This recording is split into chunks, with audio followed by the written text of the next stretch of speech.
Okay. All right. And we're live. Okay. So I'm so excited to be here with Stephanie Ward of Firefly Coaching. This is Allison with Daily Outfit. And I am launching Vision 2020, where I'm inviting you behind the curtain for my conversations with 9 of some of my favorite female entrepreneurs. That's you, Stephanie. Aw, I feel the same way about you. Yay! Yay! So I'm going to be asking you about your vision for women in 2020, how your work aligns with that vision, and what you do to stay motivated. Plus, we'll talk about what you give away and what you've got going on. So I'm so excited to be sitting down with you today. Thanks so much for joining me and being my first interview of the summit. I'm happy to be here. You've got a great thing going on. Yeah. So before we get into the vision stuff, could you fill our viewers and listeners in on who you are, your journey into entrepreneurship, how you got here, and what prompted you to start your business? Just a small question. I was going to say, where should I begin? Okay, I'll make it as compact as possible. I did a lot of things before I started my own business, including working at a nonprofit, working at a for-profit, and then I hit this sort of, midlife crisis of this work I'm doing is not meaningful. I want to do meaningful work. And so I couldn't figure out what that was, and I heard about this new thing called coaching. Back in the day, okay? I've had my business 18 years. And so I found out about coaching. I thought, well, if I can't figure it out on my own, I'll hire a coach and try to figure it out. And I worked with a coach and thought, hey, this is really cool. This is something for me. And so I started my own coaching business in 2002, and helping small business owners, mostly service-based business owners, be more visible and get more clients, and finding a way to do marketing that's not creepy and that fits for them. That's a nutshell. I like it. You did that very well, actually. Thank you. And I love that you lead with that, this whole idea of doing marketing that's not creepy. It's kind of funny, but it also just really hits the nail on the head.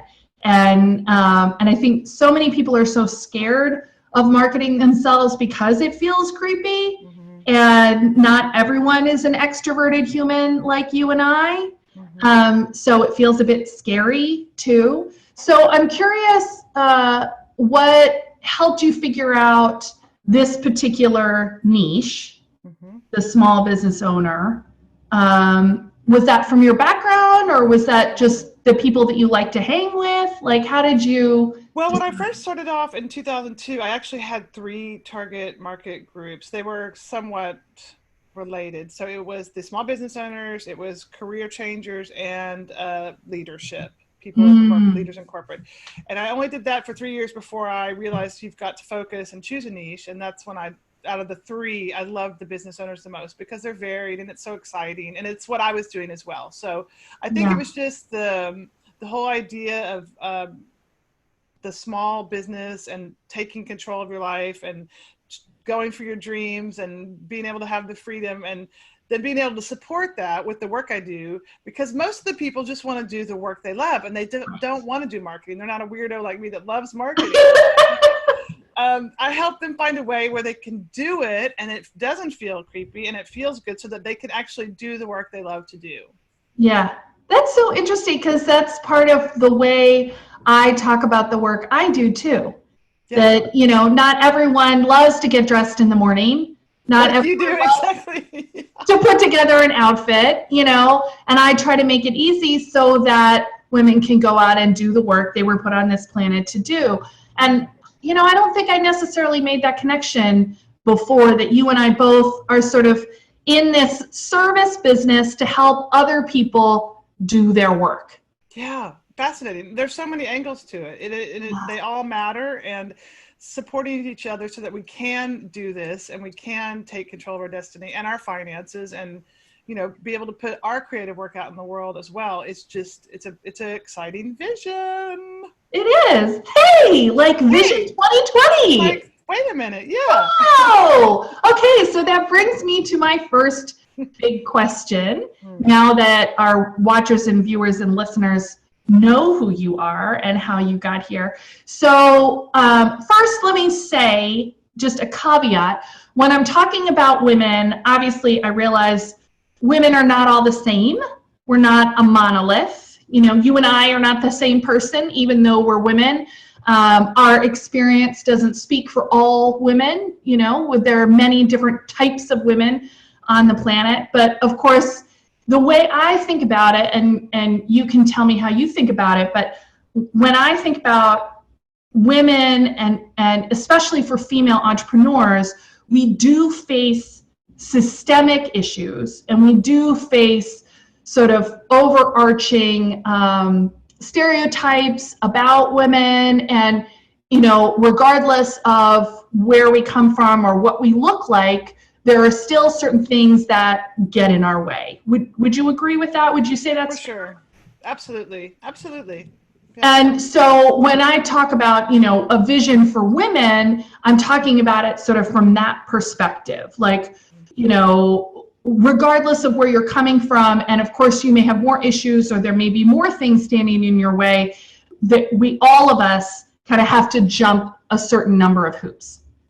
True. I agree. I mean, there, you have to, if you're going to talk in generalizations, you kind of have to make some of them. So of course there's exceptions to every rule, but we all know that when there's a promotion or a job, men say, oh, I tick off 2 out of 10 boxes, I'll get it. And women go, oh, I tick off only 8 out of 10, I shouldn't apply. Maybe I should go get a PhD in those other 2. let me get another PhD first. So women are overqualified. We're ready. So that's one of my biggest messages. Don't wait. You are ready enough. You are prepared enough. You know enough, and you learn by doing. So that's part of my soapbox. Yeah, I'm totally with you on that. In fact, it's interesting. It just occurred to me, my mom had 2 masters and a PhD. Wow. And when we came back to the United States, she applied for a teaching job, and they told her she was overqualified.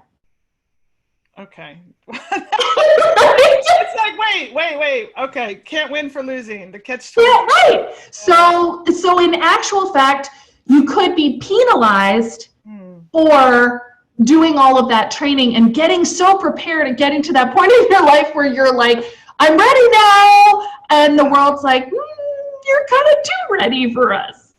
Or she just has to take over the whole school or start her own school. But no, I totally get your point. Right. You know what she did, Stephanie? What? She completely changed careers and ended up starting her own business as a tax consultant. She had a PhD in British history, and she became a tax consultant at 60 and ran a very successful business, and then sold it later when my parents were ready to retire. So, you know, you can, I always take that lesson, like you can always just go ahead and do something, you know, but don't wait because, you know, you might wait too long. So talking about vision for women in 2020, and I know you don't only work with women, but I do know that you love working with women because you worked with me.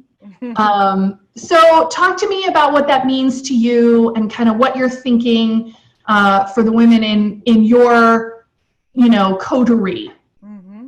Well, I do work mainly with women. I have worked with men are welcome, and I have had men clients, but the majority of my clients are women. And I'm at the point now with everything that's going on in the world, again, like I started, you know, don't wait. If you have an idea, if you have a vision, if you have a goal, whatever it is you want to do, if you haven't started your business and you want to start, or you've started and you want to go to the next level or the next step, do it. Like there's nothing to stop you. And this key on taking action, and really, it's sometimes the only way you can find out what the next step is. Like you cannot figure it all out before you start. You have to go, and then you see, and then you go, and then you see some more, and you'll find support along the way, and you can get there. But don't wait anymore, and don't. And among the waiting part, a lot of the reason people wait is because they're thinking about, oh, what will people think of me? What if I fail? All these what if. So it's about just really being centered and finding your own value within yourself and not looking for Mhm. external validation and confirmation from other people. Because Oh, that's you're the so only one. hard though. That's so hard. It is hard. I really look at it as a practice, just like a skill, Mm, building a muscle. And you've heard me talk about the Four Agreements by Miguel Ruiz. It's a book. Check it out. And one of the agreements is don't take anything personally. That mm, means good or bad. So if you right. love me, that's about you. And if you hate me, that's about you. And once you can get that, it's like, okay, so then you don't, the praise also rolls off your back Mm, just as much as the criticism does, because your value and worth and contribution comes from inside of you. It's mm, internal knowing what you have to offer. And so then those voices outside of you don't bother you as much. mm. Woo! Woo! We just went real deep. I like that. I like that a lot. And it's so interesting to me because when I think about when people give me praise,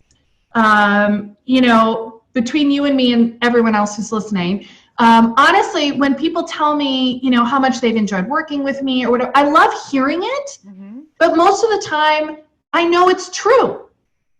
That's what I'm talking So I'm not surprised about. because I've seen all along the way them having these aha moments or discovering things, or I can see their, arc throughout the program from where they started to where they are, and they've been reflecting, the entire journey. And I'm sure that's true for you with your clients at the end of your engagement, they're so much better off than when they started, right? So when they reflect that back to you, it's like, yeah, you are. Like, yeah, that's true.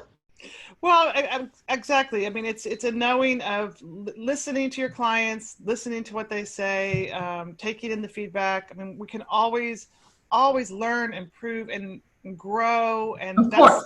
that's the idea. It's just not to hang everything on this external piece, which, and Mm, I think social media also contributes to that, and is making a lot of people have a lot of anxiety and feeling yes. pressure and stress, and it just doesn't have to be that way. So it's, and again, another piece of that is what Brene Brown talks about with the man in the arena. Don't listen to anyone who's not in the arena. Only Yeah. listen to a few people that you trust that are also in the arena, that you value their opinion. You don't have to listen. Everyone's got an opinion, so Yep.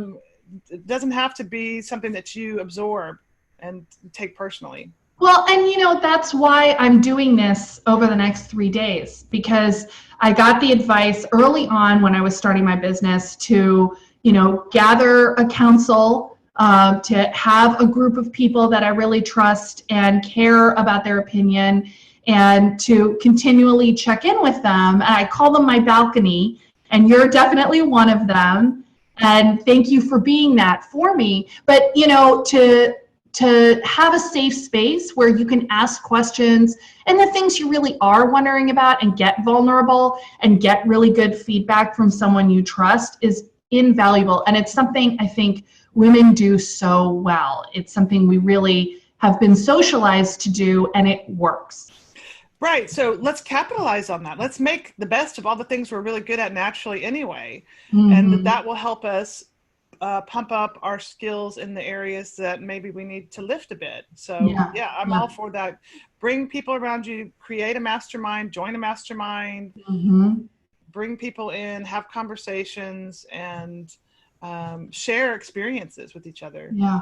It's something you were saying earlier about how you really believe in the human element of marketing. And I love that about you. Because when you're talking about the human element, it's also there's a vulnerability there to and a being real, right? Mm-hmm. So would you say that your vision for women in 2020 is just to get to it, get into the game, be vulnerable, show up as who you are? Am I putting words in your mouth, or would you say that's on it? No, for sure. I mean, you've got to show up, and you've got to be willing to be visible for the person you are. And um, don't try to be anything or do anything that someone else tells you. Be yourself and be a human. And however that comes up for you, if you're introvert, if you're shy, if you have a dry sense of humor, if you're extrovert, whatever it is, be that. And then just make connections with human. I often say just replace the word marketing with connecting.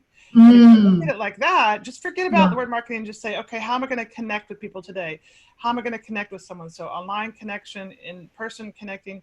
And connecting is about listening and about being helpful and about being empathetic. And that's sounds like fun to me. Right. So then it's completely doable, and it's much more it's easier to just do it because you're much more relaxed and you switch the attention away from yourself to the other person, focused on them, being interested in them instead of working on being interesting, and just being a helpful human. And then connection happens. Yeah.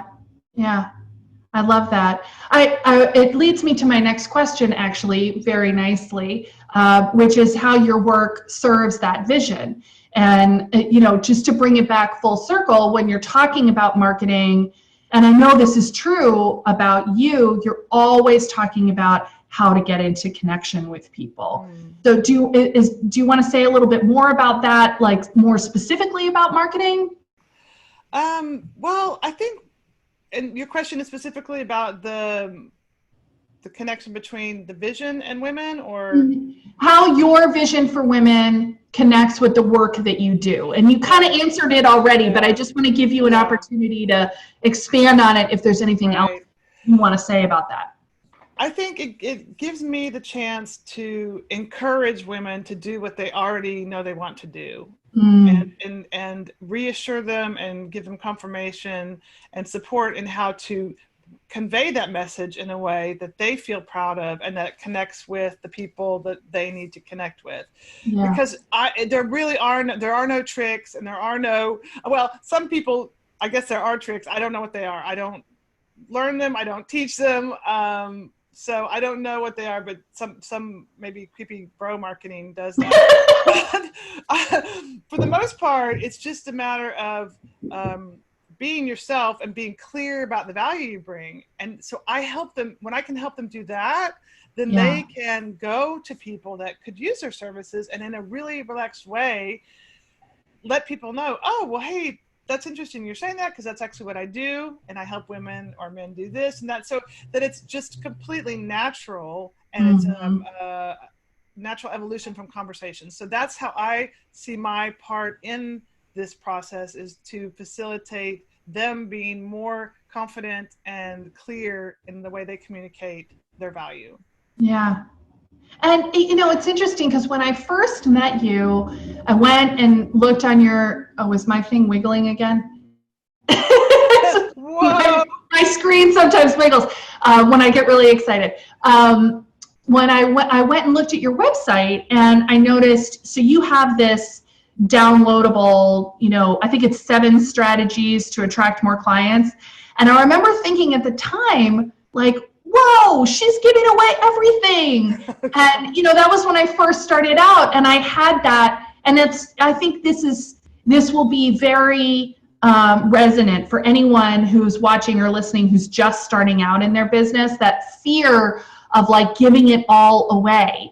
And I wonder if you wouldn't mind just talking a little bit more about that idea of generosity in marketing, and how you're not actually giving it all away at all. No, yeah, generosity is such an important word. That's part of being helpful and making a connection. And you can be very generous with your knowledge, whatever your business is, share it with people, and not be giving it all away, because at the end of the day, there will always be people that need your help in implementing that information. Yes. And what it does for you, it allows you to be helpful. It allows you to show people how you can be helpful and show your expertise or your worth. So it helps you actually a lot. And the more helpful you can be, the better. Of course, there is a line between free and paid. You can't give everything away. So you do need to be very clear about when you're approaching that line, that you are clear when you have reached that line, and that comes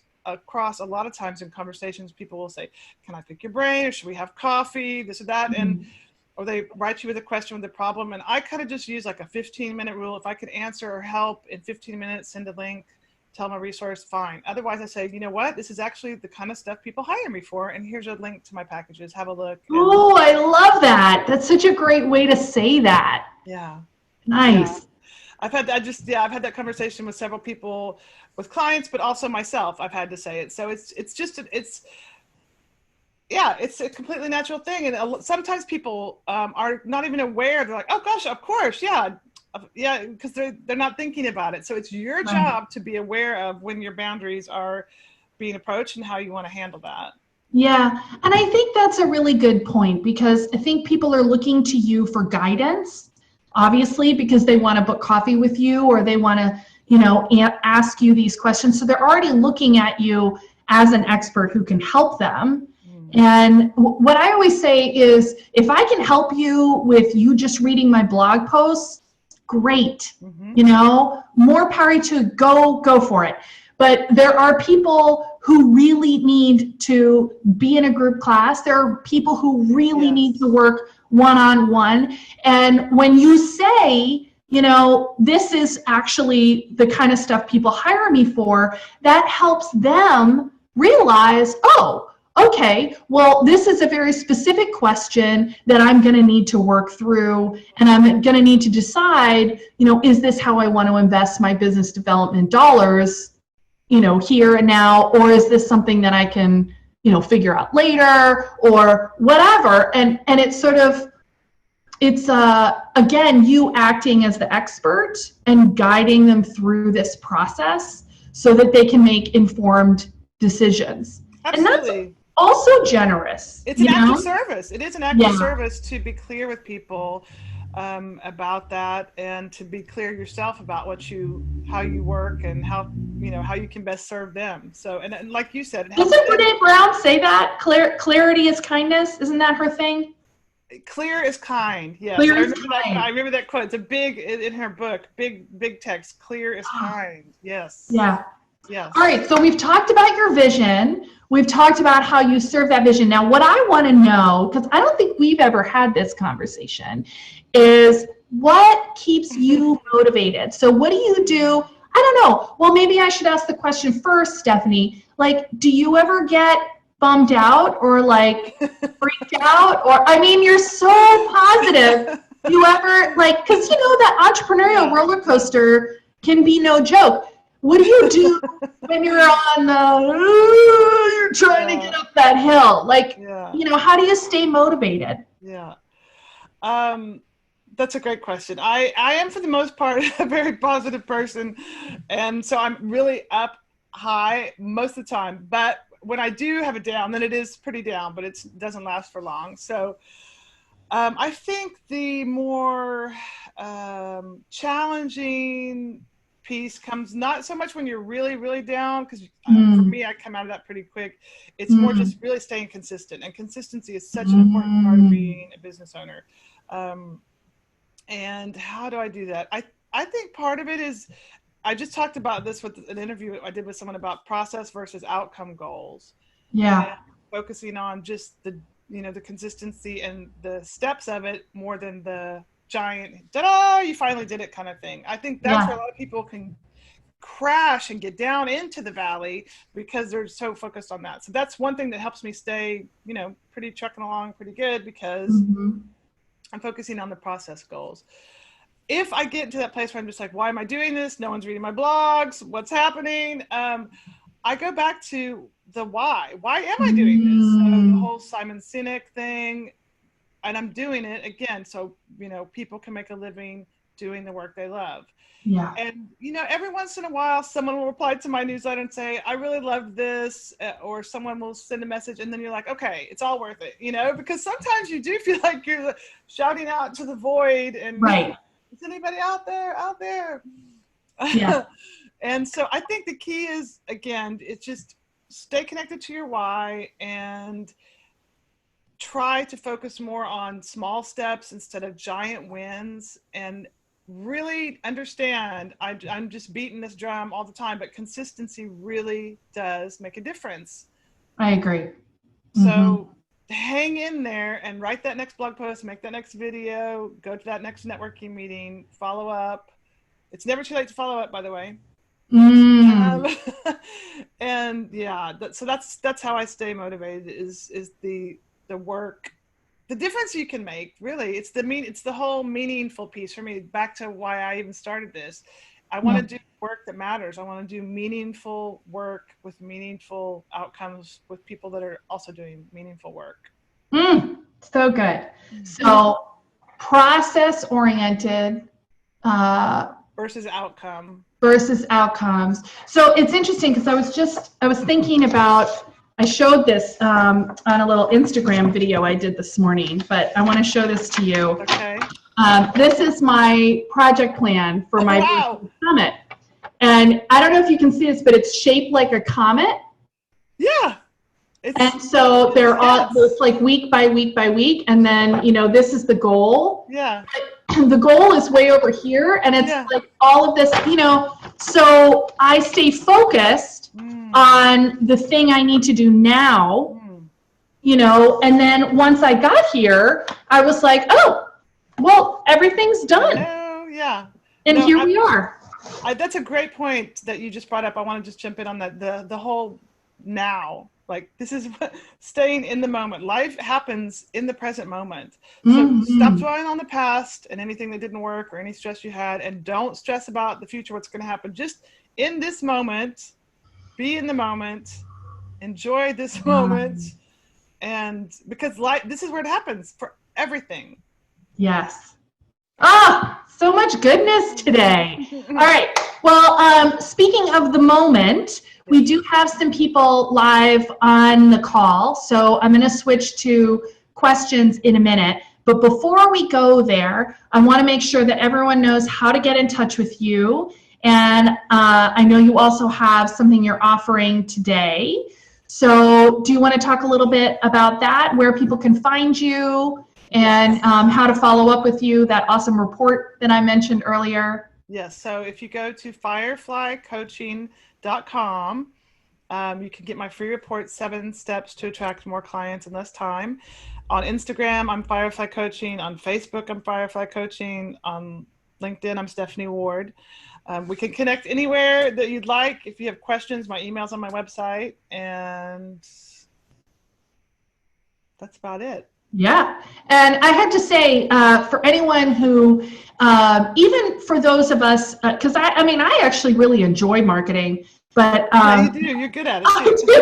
Thank you. But I love receiving your newsletter. It's always full of fresh and new ideas, great tools, technology. And even though a lot of it is maybe something that I'm already doing, it just reminds me, it's like a good prompt. You keep me on my game. Oh, thanks. That's good to know, really. Well, thanks for that.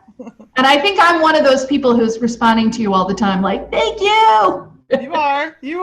I appreciate it. I gotta say, peeps, make sure that you do that, right? Because I know for me, it makes a big difference when people respond to my newsletter or post up in the comments or heart it, even though you're saying we don't need that external, or we shouldn't need that external validation, it really is nice to hear it once in a while. It's you can appreciate it 100%. Just don't base your whole value on it. So it's nice to have, for sure, because then you're it's a way to measure your work and to know that it's worth continuing. And if you did get some kind of comment that was negative, I'm not saying ignore everyone. I'm just saying you can listen but not internalize it. Yeah. So if you said, I can't read your font because it's too small, okay, I can make my font bigger. It doesn't mean I should, oh my God, she hates me and I'm destroyed. And, so, that's just maybe not a great example, but yeah, you can listen, but just make sure the majority of your foundation is based on an internal knowing. Yeah. And I think I want to bring up something that I've heard you talk about before, which is to sort of assume the best of people and assume that they're coming at you trying to be helpful. and, you know, engaging with you. Like you said, if someone books you for coffee and asks you a question, assume they're coming from a good place, you know, of curiosity and respecting your opinion. And then you can sort of engage with them like, thanks so much for the feedback, or that was a great catch, or, you know, because we are human and we do make mistakes, and sometimes the font is really hard to read. Yeah, that's especially when you get older. So Yeah. yeah, true. All right, so I just want to open it up for questions. Let's see how I do this. I know we've got some attendees on the line, and I'm going to say welcome everyone. And if you have any questions, feel free to put them in the chat box. While we're waiting for these to come in, Stephanie, I'm curious if you have questions that people often ask you that you want to kind of tell us a little bit about. I think I've asked most of mine. So yeah, I've got one thing I want to just add really quick onto that last bit about assuming the best. You can also assume the best, for example, when you haven't heard back from a client or prospective client. And this is another of the 4 agreements, which is don't make assumptions. So, and if you absolutely have to make an assumption, assume the best. So I had this client call with someone. I didn't hear back. She said she would call back. Oh, she hates me. My service is horrible. She doesn't want to work with me. That's making assumptions. So don't do that. But if you feel compelled to close the story or make up a story, which we do as humans, say she's really busy. She went on a vacation. She sent me an email and went to spam, whatever. But you make a nice story out of it. Yeah. I had to say that was one of my biggest learnings when I first started out in business. This idea of not taking things personally. So one of the things that my coach had me do was walk around and say, oops, I made a mistake. Oops, I made a mistake. And like, just get used to the idea that I'm human and I make mistakes. And then to really ask questions about those stories I was making up to see if they were true. Okay, so we've got some comments coming in. That was very helpful from Sarah, so thank you, Sarah. Erin says, I live by that philosophy. Once I heard it from Brene Brown, I really live by it because it helps me treat people with so much more grace.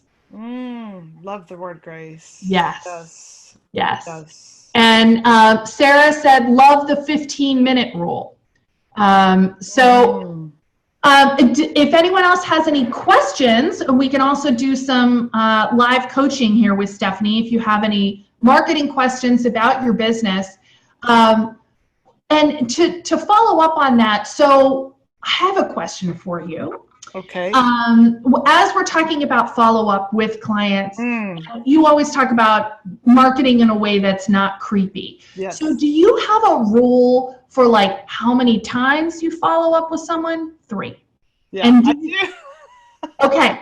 And do you like require yourself to follow up with them by phone, by email, by some other way? Or do you like do 3 emails, or how do you? Yeah.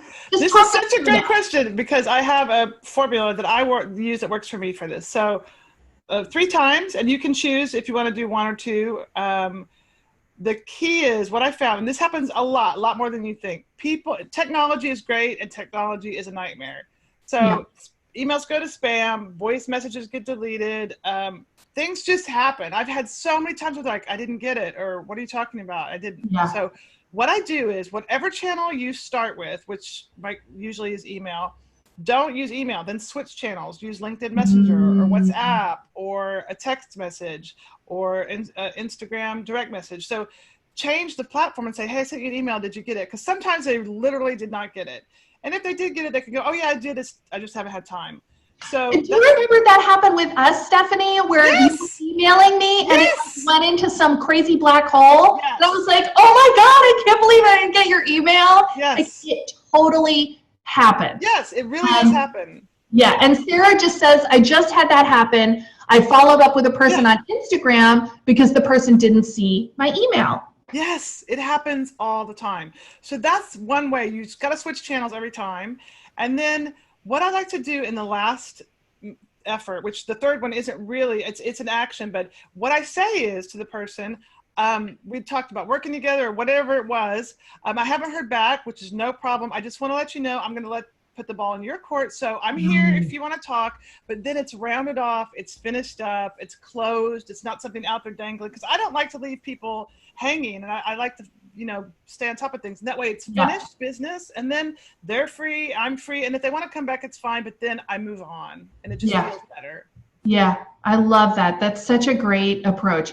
And Sarah says, by the way, she booked that person that she followed up with on Instagram. So, woo-hoo. Okay, Erin has a question. Yeah. My question would be, I'm trying to include deaf women that are local and utilize their feedback in order to be an advocate and become an expert in educating people in the online industry about being more accessible. And by the way, I'll be talking to Erin later on the summit, so we can talk more about that. I'd like to ensure that this is collaborative.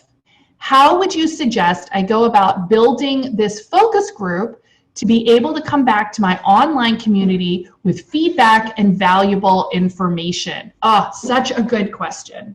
And the question was, how can you be inclusive, or how can you? So what she wants to do is build a focus group, and she'd like your advice on how to do that, so that she can go back to her online community and say, I've gotten feedback, here's on my approach, and here's some valuable information. And so you're looking on how to approach people to get them into the focus group? Is that your question or do you already have the people? Yes. Okay. So, well, let's see. And you said they are hearing impaired? Yes. Okay, so then it would be a text message or a video with captions. I would tell your story in a way that shows them that. Oh, she says use the word deaf, not hearing impaired. Okay. Excellent. Thank you for that. So I would tell the story in a way that shows them that you are in a position to advocate for them, and you need their assistance to do that. And explain the mission and the vision, why you're even doing this, and invite them in a letter form. I personally prefer snail mail, if at all possible, if you have their post addresses, because people are, well, first of all, sending an email actually technically could be spam, and snail mail is just much more personal. And so if you have the list of people and you can get their post address, I would go that route. That's lovely. I love having received many notes from you. It is really nice. And just, Erin, to give you feedback on kind of how I put together this summit, I used email, and I sent an invitation to everyone, as you know, because you got one, to invite them in. And not everyone said yes. Not everyone could do it. Not everyone was feeling it. But the people who did say yes, then they're in the group. And then I created a group on LinkedIn to sort of centralize all the communication for everyone in the summit. So I would just add something too. You can also, if you have the something valuable that you can give these people, offer them something in return. So if you would be part of this focus group for me, I would like to in return do this for you. Yeah. Interested, and I'm not sure what that would be for you, but there's usually always something that you could offer, and it's just to show that you do appreciate, because it's going to take their time and energy, and that it's a reciprocal in some way. Yeah, actually, that's a really great point. I do this with select former clients. I have a very small focus group, and what I offer them in return is ongoing, style questions answered. There you go. So, I'll do a shout out to 2 of them in the group and say, do you have anything that's been coming up, or do you have any events? Do you want any feedback? And of course, it's not a full, event styling session, but it's just quick. And because I know them and worked with them before, it's easy for me to do that, and I enjoy it. So It's a win-win for both of us. So Mary Jane says, Allison and Stephanie, thank you both for such an energetic and interesting session. Big hugs to you both. Big hugs to you, Mary Jane. Hi. And Erin says, I think my main worry is people worry about confidentiality. That is such a good point about being able to reciprocate. Right. So if that's an issue, then find a way to do something that's done privately, Yeah. and always just ask about permission along the way and how much they're comfortable sharing. There's usually always a way to do something with respecting people's privacy. I'm huge on privacy and integrity. So always get permission and find a way to do something quietly if needed. Yeah, yeah, absolutely agree with that. And of course, technology helps us to connect, but it often has real issues with privacy. So I think it's very good, Erin, to have that question top of mind and to make sure you put it out there that you are respecting their privacy, and you can do these things anonymously. You're not gonna, you could even create a contract if you wanted to. And this is something I do with my clients. I tell them, I may talk about our work together, but I'm not going to use your name unless I've specifically asked you, and I think it's really important to respect those boundaries. Just one last call for any other questions on marketing for Stephanie. She's such an amazing resource for us. So I love the live coaching for you, Erin. I hope that helped. And if anyone else has any other questions, it's 11:11 in my time zone, so kiss the clock. Hoping for lots of success. Oh, I forgot I have a touch screen. That means I can't see the chat. Okay. So for those of you who have not bought a ticket, if you want, you can buy a ticket to the virtual summit, and then you'll get all of the speakers' free offers in one easy to access email. That's my bunny behind making all that noise, so sorry about that. She decided to just ravage her toys in her pen. Anything else you want to tell us, Stephanie, before we sign off? I would like to just add one piece that's come up a lot lately is we can't work with you if we don't know what you offer. And so my request and challenge to you all is to make sure that you are sharing your offers are visible and clear on your website, and that you're actually telling people about your offers. Because we all think everyone knows what we do, but they really, really don't. And so if you hear someone talking about something and you could help them, you can just hop in very, again, in a human way and say, I don't know if you know this, but that's the work I do. Yes. And so make sure your offers are being shared, whether it's by you, your website, or referral partners. But don't be shy about making an offer. It's just like saying, I have this pair of glasses. Would you need some help with seeing? No? Okay, that's right. It's not, you're not pushing it. You're not like, buy these, get them now, they're hot now.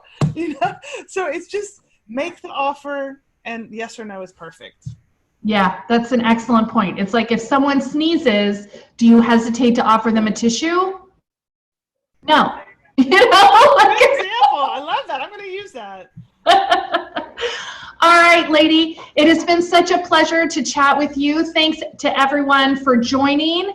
I would love to have you follow up with Stephanie on firefly.com. Get her great report on how to attract clients. It's super awesome. Get on her newsletter. It's super awesome. I just can't say enough wonderful things about Stephanie. So it's fireflycoaching.com. Just quick. Oh, sorry. No worries. No worries. Firefly was that TV show. I think so. Yeah. So fireflycoaching.com. All right, lady. Thank you so much for being here. Thank you. It is so good to see your beautiful face. You too. We miss you over here. I know. I miss you all too. And I'm so excited for the rest of the summit. So the next speaker that I have up is Rachel Wynn. Check in on the schedule to see when I'll be speaking with her later today, and then Jill James at the end of the day. So some super awesome content coming up. I can't wait. And thanks for being here, Stephanie. Thank you. Thank you all for joining. Thank you for your questions. All right. Thanks, everybody. Bye. Bye-bye.